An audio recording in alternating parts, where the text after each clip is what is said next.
Vamos a hablar sobre el sistema genital femenino. Va a ser un video sobre la anatomía básica, la anatomía general del sistema genital femenino y su importancia. Principalmente vamos a iniciar con su función. Generalmente es cooperar y promover el desarrollo de un nuevo ser. Esto mediante la ovogénesis, que es la creación del gameto femenino, y el desarrollo del nuevo ser después de la fecundación de este gameto. Nosotros podemos dividir el sistema reproductor femenino con los órganos sexuales internos y los órganos sexuales externos. Los órganos internos van a estar ubicados dentro de la cavidad pelviana y los externos van a estar ubicados fuera de la cavidad pelviana. Los órganos internos nosotros vamos a tener que son los ovarios, que están señalados en amarillo. Después vamos a tener que también son las trompas uterinas, que están señaladas en azul. Vamos a tener un órgano muy importante que es el órgano más grande, que es el útero. Y por último vamos a tener a la vagina. Vamos a iniciar con el ovario, que esta se le conoce que es la gónada femenina, que secreta hormonas y asegura los caracteres femeninos durante la pubertad. También es encargado de elaborar los ovocitos primarios y madurarlos en ovocitos secundarios para que puedan fecundarse y dar origen a un nuevo ser. También es importante mencionar que este es un órgano que está ubicado en la pelvis menor, en la cavidad pelviana, por lo tanto es un órgano interno del sistema reproductor femenino. Y también cabe mencionar su forma.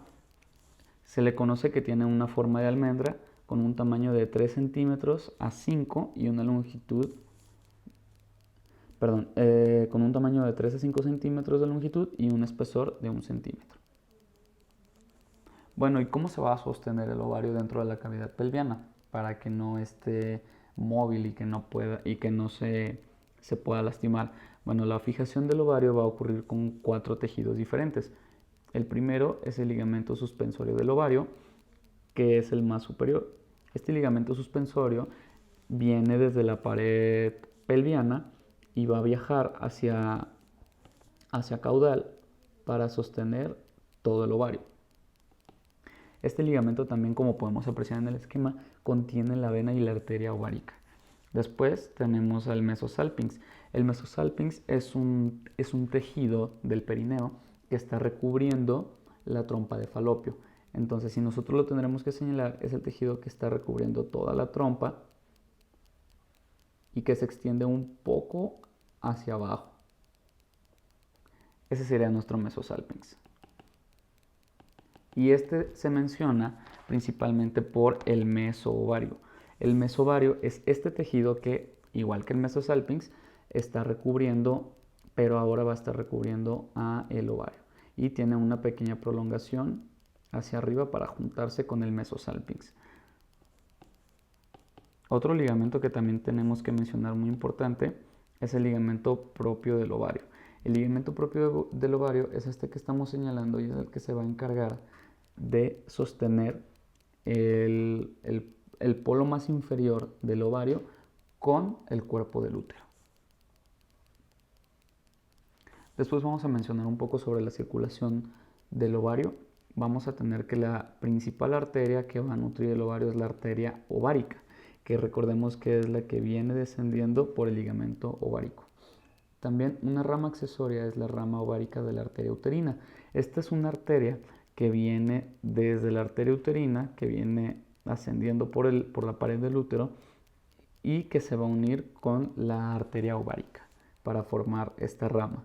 Y su principal drenaje es la vena ovárica, que es la que también viene, la que toma toda la sangre del útero, del ovario, y sube por el ligamento suspensorio del ovario.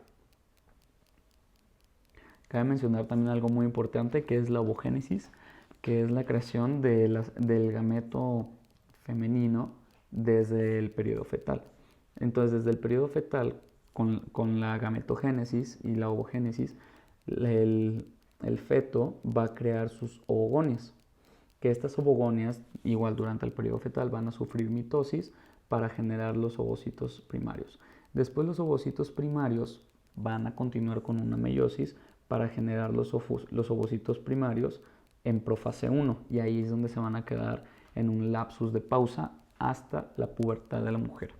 Ya entonces, estando en la pubertad, vamos a continuar con esta meiosis para dar paso a los ovocitos secundarios, que estos ya pueden ser fecundados por un espermatozoide para después dar paso a un óvulo fecundado. Cabe mencionar que durante la pubertad solamente un ovocito va a madurar al mes y esto lo va a dictar el ciclo menstrual. Cuando inicia la edad reproductoria de la mujer es cuando va a iniciar el ciclo menstrual con el primer ovocito primario que va a empezar a madurar. Y esto lo vamos a ver también con el ciclo ovárico. El ciclo ovárico consta de 2 fases. Esto ya es hablando en la pubertad, en la edad reproductoria. Entonces la primera fase va a formarse por la fase folicular, que es esta fase que va a estar activada por la hormona FSH, que es la hormona folículo estimulante. Esta hormona va a ayudarme a madurar a estos ovocitos primarios para que continúen su maduración con meiosis y me generen así mi ovocito secundario. Entonces el ovocito secundario ya después va a salir una vez al mes el que esté maduro, que esto también solamente un ovario es el que madura un solo ovocito al mes, entonces se van a turnar. Entonces este ovocito secundario, cuando llegue la etapa de la ovulación, va a salir del ovario y va a ser captado por las fimbrias de la trompa de falopio. Este ovocito va a entrar por la trompa de falopio para que exista la posibilidad de encontrarse con un espermatozoide y de que pueda ser fecundado. Después va a continuar con la fase lútea.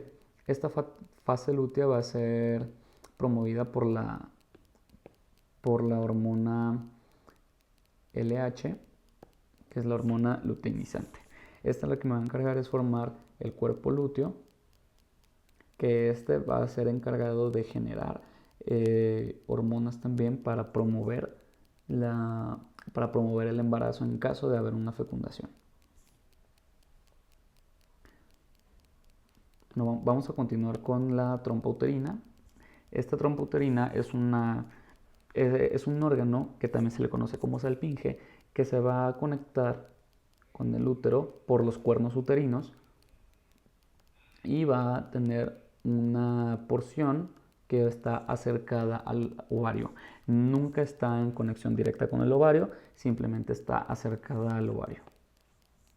Bueno, entonces como podemos observar, tiene una medida de 10 a 12 centímetros de largo y tiene una forma de un cilindro con una tuba en su extremo distal, con sus fimbrias, que son las encargadas de recoger el óvulo, el ovocito secundario. Como ya mencionábamos, se conecta con el útero en su porción proximal por medio de los cuernos uterinos, y su función es atrapar al ovocito y conducirlo hasta el útero. También en esta parte, en este órgano es donde se va a dar la fecundación.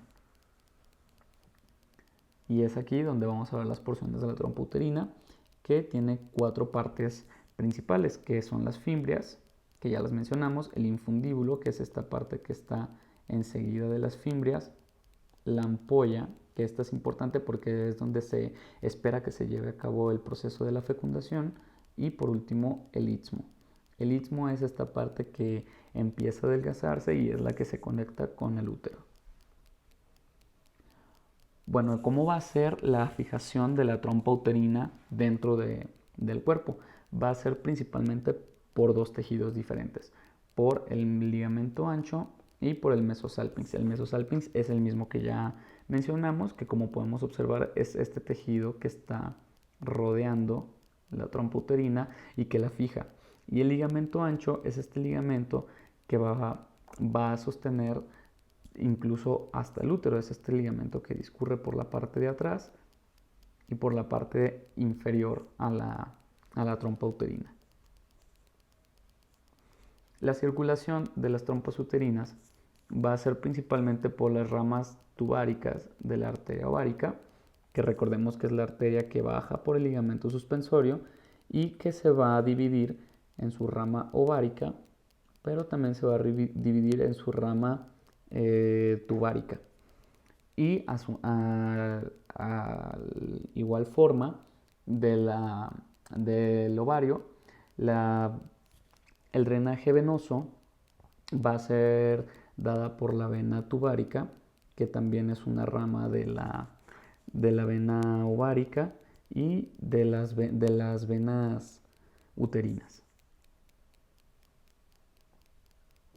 Aquí podemos ver un poco de las arterias de las alfinges, que podemos observar, como mencionamos, que viene de la arteria ovárica, que aquí se divide en las arterias ováricas y en las arterias tubáricas.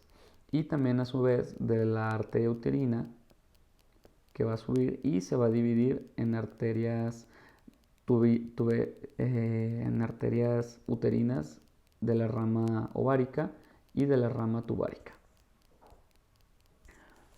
Vamos a continuar con el útero, que es este órgano que es más prominente. Y también tenemos que mencionar que es un órgano muscular que es hueco, que es el que se va a encargar de albergar al óvulo fecundado y va a encargarse también de proliferar este óvulo para la formación del nuevo ser. Su forma es en forma de pera o forma de cono aplanado, con su vértice hacia el inferior, y su porción inferior es íntima a la vagina, que es esta porción de aquí. También se le conoce como el cuello uterino, que este cuello uterino tiene dos secciones, las vamos a ver más adelante. Y como mencionamos, su función es albergar al embrión y al feto durante la gestación y expulsarlo en el momento del parto.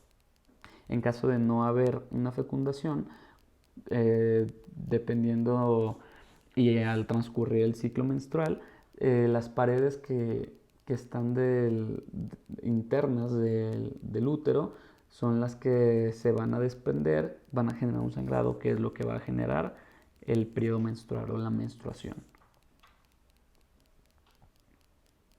El útero va a tener varias caras. La cara vesical o cara anterior, que es la que está en contacto, la que está íntima a la vesícula,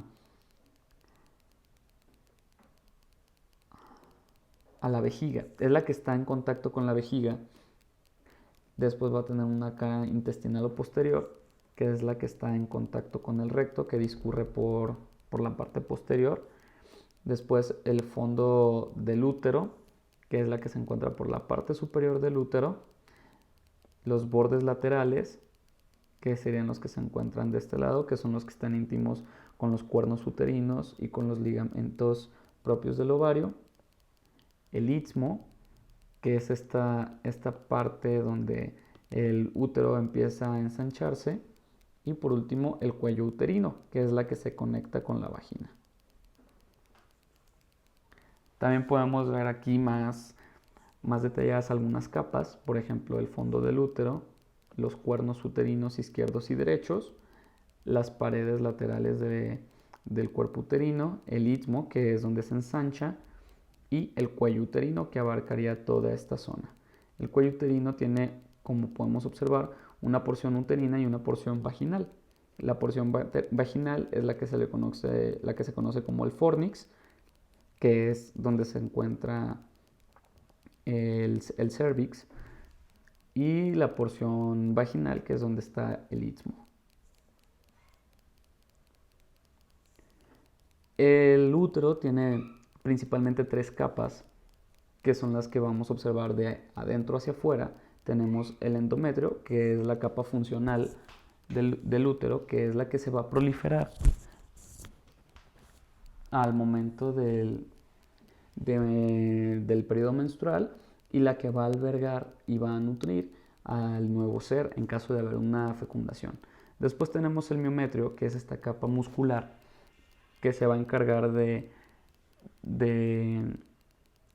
expulsar al feto en caso de haber una fecundación al momento del parto, o también de expulsar este endometrio que está proliferado en caso de no haber una fecundación al momento de la menstruación, del sangrado. Y por último tenemos la más externa, que sería el perimetrio, que es la capa que va a encapsular al útero. Y la fijación de este órgano dentro de la cavidad pelviana se va a dar por el peritoneo principalmente, por el ligamento redondo, va a estar estrechamente en relación con el piso pelviano, y su inserción vaginal, que como recordemos está dada por el cérvix. En el caso del peritoneo está dado por el ligamento redondo, el ligamento ancho, el ligamento cardinal y el ligamento uterosacro. Son los ligamentos que lo van a fijar en su lugar. Y aquí tenemos los principales vasos de la circulación del útero, que tenemos que la circulación arterial está dada por la arteria uterina, que es rama de la arteria ilíaca, la arteria ovárica, que ya recordemos que viene por parte del ligamento suspensorio del ovario, la arteria del ligamento redondo, que viene desde el ligamento redondo o desde la pared de la pelvis, el plexo venoso uterino, que se va a encargar de drenar las venas uterinas, el plexo venoso vaginal, ya que éstas se van a anamostosar, las venas ováricas y las venas del ligamento redondo. Y viendo una circulación un poco más microscópica hacia adentro de las paredes, hacia adentro del miometrio e incluso adentro del endometrio, vamos a ver esta configuración. Vamos a tener más externas las arterias uterinas, que después van a formar las arterias arcuatas del útero. Estas arterias arcuatas a su vez van a formar las arterias radiales, que van a formar las arteriolas espiraladas, que estas ya son las que van a nutrir el miometrio y el endometrio. Aquí podemos observar un esquema de cómo se ven estos órganos internos dentro de la cavidad pelviana. Podemos ver el útero con su fondo. Podemos ver también las trompas de falopio, izquierdas y derechas. Podemos observar también los ovarios con sus ligamentos. Y en este caso la vagina no se podría observar, ya que está más hacia inferior, pero podemos ver los ligamentos redondos, los ligamentos suspensorios de los ovarios, y también, si hiciéramos un zoom, podríamos apreciar estos tejidos que también sostienen al ovario y que sostienen a las alpinges. Bueno, continuando con los órganos internos, vamos a seguir con la vagina, que este es un órgano tubular que nace a partir del cuello uterino y va a discurrir de manera inferior hasta la vulva.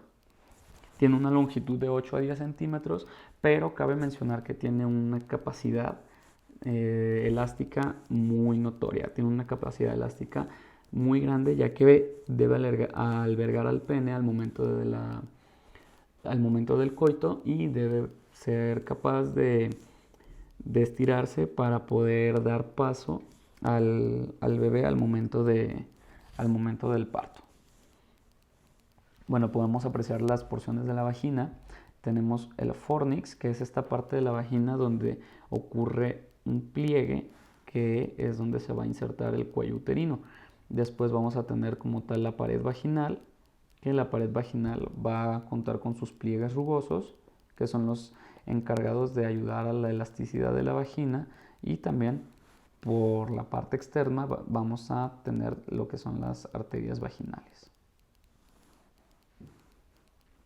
Continuando con las arterias vaginales, vamos a mencionar la circulación de la vagina. La circulación de la vagina está dada por ramas vaginales de las arterias uterinas, que son arterias que bajan desde el útero y van a nutrir a toda la vagina, y el drenaje venoso va a ser dado por un plexo venoso vaginal que se va a conectar con las venas ilíacas. Y continuando con los genitales externos, vamos a observar que los genitales externos son aquellos que están externos a la cavidad pelviana y que tienen hasta cierto punto una vista al exterior del cuerpo.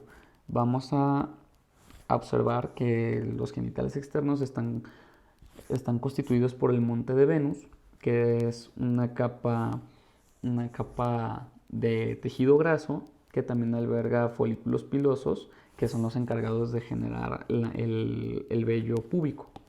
Después vamos a tenerla en una vista más superior al clítoris. Vamos a tener también hacia los laterales más externos los labios mayores y más internamente los labios menores. Vamos a tener justo en el centro el orificio vaginal que va a dar paso al vestíbulo, que va a estar en íntimo contacto con el vestíbulo vulvar o vestíbulo vaginal, y también se va a hacer mención del meato urinario, ya que ahí es donde va a ser la salida de la uretra para que la mujer pueda orinar. Es importante mencionar la anatomía de esta zona, que es el perine femenino. Este tiene forma de rombo, que es el que podemos ver si trazamos de esta manera, y se va a dividir en anterior y posterior. En el posterior solamente que cabe mencionar que está dado por el ano, que es la zona donde se coloca, donde está ocupada por el ano, y el peine anterior es donde se encuentran los genitales externos. Los límites del perine es importante conocerlos. Está dado desde la sínfisis púbica, en su parte más anterior, hasta el coxis, en su parte más posterior. Y en sus porciones laterales está dado por la tuberosidad isquiática izquierda y derecha, y está dividida justo en el centro por el músculo transverso del perine. En su parte anterior también está en sus paredes laterales los músculos isquiocavernosos. Y ya solo conectamos los puntos para formar ese rombo. Y por último vamos a mencionar los genitales externos, que estos, como mencionamos, son los que tienen una vista más exterior, aunque también están por dentro del cuerpo. Podemos observar el clítoris en su extensión total, que sería la que estamos señalando en azul, que contiene una raíz que está dentro, raíz izquierda y raíz derecha del clítoris, que están dentro del cuerpo femenino. Después tenemos el cuerpo del clítoris, y por último tenemos la cabeza o glande del clítoris, que esta es la que está externa y que es la que se puede apreciar desde fuera del cuerpo de la mujer. Cabe mencionar que el clítoris tiene una alta inervación nerviosa y por eso es altamente sensitivo. Después tenemos también